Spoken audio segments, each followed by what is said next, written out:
Hi everyone, now I'm going to be tying this fly here.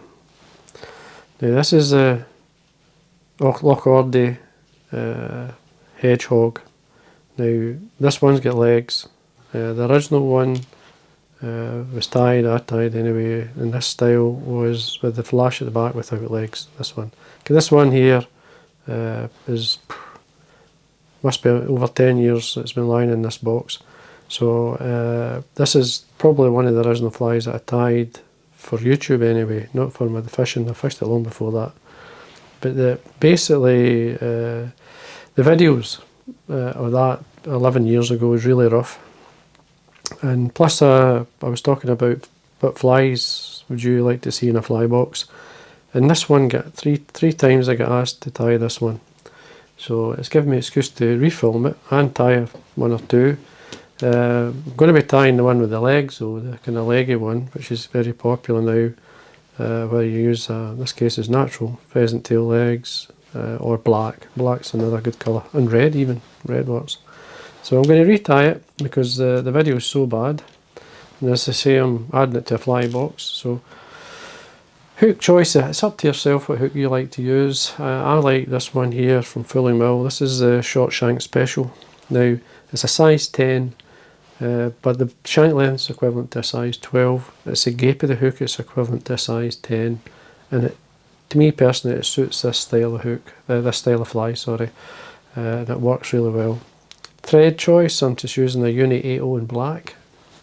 So I'm going to start at the eye, and I'm coming down maybe 3 or 4 mil or so, and I'm going to tie in some Krystal flash. This is just silver Krystal flash. Now in the peaty water I like the silver, it works. We fish it a lot in the hill lochs. Now you're looking around about 4 strands or so. Now I have used other colours. Used red's very good, Krystal flash, copper, gold, even blue. I've used blue before, and it worked. But silver was the original. Another good one would be copper. Copper or orange is a good colour. So anyway, 4 strands tying the way down. You're looking for the body length round about that, hanging over the back. Just moisten that for your next fly. Lay it in your desk. Now I've got different colours. This is Roe Deer. This is a ginger. Go from ginger to cinnamon to a brown, then black, and then white. You don't need to go as many colours, but it's just that's one of the ones I tie. So we start off with the lighter one, and this is Roe Deer, as I say. It's basically dyed from the same skin that I bought many years ago, and I dyed it to suit. Dyed to suit a few flies. So you're looking for, basically, this is part of the tail really, but it's part of the wing as well. You're looking at much the same length as the flash. So we hold that in our finger and thumb. Trim away what we don't need, but leave enough to tie it in, obviously. Around about 2 mil or so. So we're going to tie this on the top, come round with a turn, and then slowly tighten up, and then just work your thread through the cut ends. There we are. Now, what I'm going to do here is now tidy that up. Now don't worry too much, we've been a wee bit rough. We tidy this up with a wee bit of dubbing. Now I'm using dyed black seal's fur. You can use SLF, you use what you have. Now I usually like to hold the wing and the tail, make sure I don't catch it. Wind down to it, stretch it out and tidy up on the way back up through.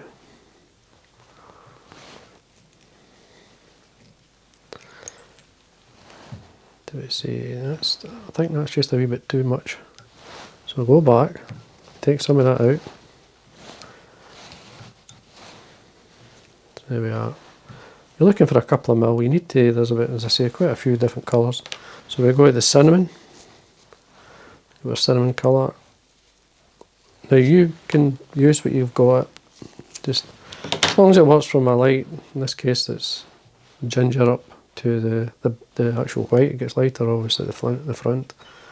So basically then you want the same length, with that in your finger and thumb. Again you want to trim it, leave enough to tie it in. Obviously wax your thread to give yourself a grip. Just pinch it on the top, work down through the cut ends as tight as you can. See where it's sitting. Looks okay. And we tidy that area up with some more dubbing. Slide it up. So we're working up towards the wing, and then we come back through, tidying it up to tie in the next colour. Just going to tidy this up here. So we're getting onto the brown. This is our brown here. Same again, we're just repeating the process all the way up. So we get our measure, hold that with finger and thumb. We're going to trim it. Again, lay enough to tie in. Oops. Just come in, pull it down nice and tight, then wind your thread through the cut ends. So don't worry too much if it kind of splays out too much. Just tapping the top here. Again, we're going to tidy that up.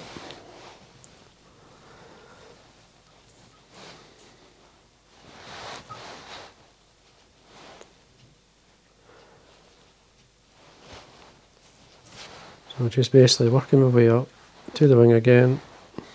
Come back through with the thread turns just to tidy things. It tightens up the body a wee bit. There's a couple of fibres down here I don't like.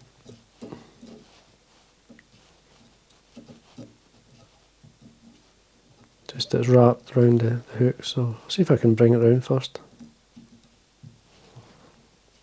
That's better. Then we're going to black. Now it's still Roe Deer, it's just as I say I've dyed it different colours. I get enough to form the wing. Now this fly, I mean obviously it could be fished as a dry. It's a very good caddis fly pattern. But in the whole lochs, it's just that type of colour that represents many types of fly that could get blown on or even hatch. So wax the thread again, I've got the cut ends, there they are. 3 or 4 turns and then work the way thread through it. See how it's sitting. I mean basically all it is a colour combination working up, but then finishes with what they say basically like much like a bivisible, which is a hackled fly that goes like this as well, ends up white. So again we're working our way up towards the wing, winding through it. We're going to finish off with white, but before we tie that in, I'm going to tie in some legs. So I've got pre-knotted pheasant tail legs here, and I'm going to put 3 either side of the wing. So we just bring them 90 degrees out from the feather. Just make sure you've got 6. Yep. And then we separate them. So there's 3. You want the legs to show at the back. Just hold them either side of the body. Come round with a couple of kind of loose turns, then tighten up. 2 or 3 more turns. Just check their length. That's fine. So I'm just going to make sure they're tied in. Now we can fold this back if we want, but I'm going to trim it away.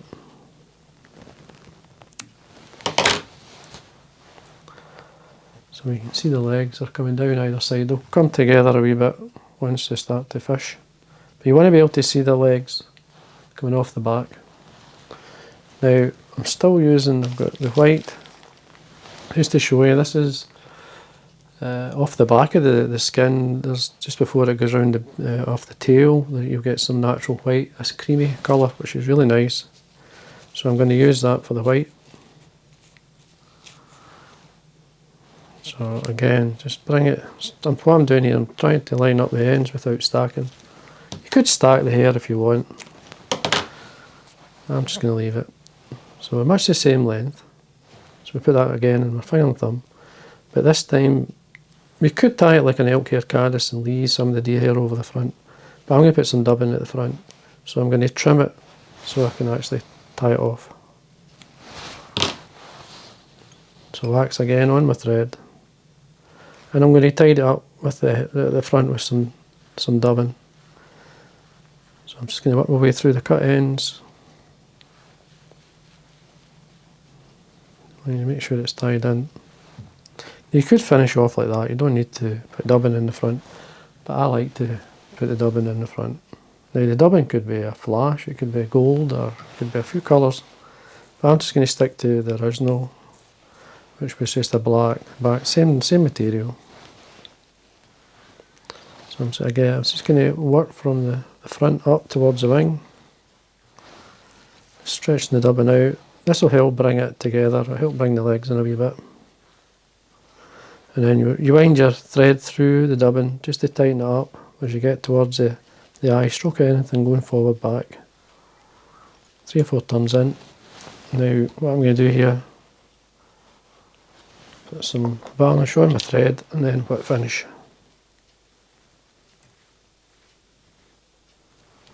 There we go. And trim away.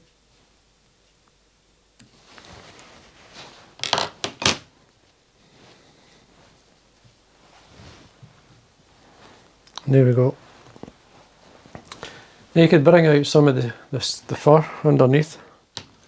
The seal's fur using the Velcro, you could sort of pick it out, so you could use your dubbing needle, just give it more leggy light, or more life in the body anyway, on the underside. There we are. You can see how the legs are sitting either side. Very ideal. It's a very fishy looking fly. Take the long ones away.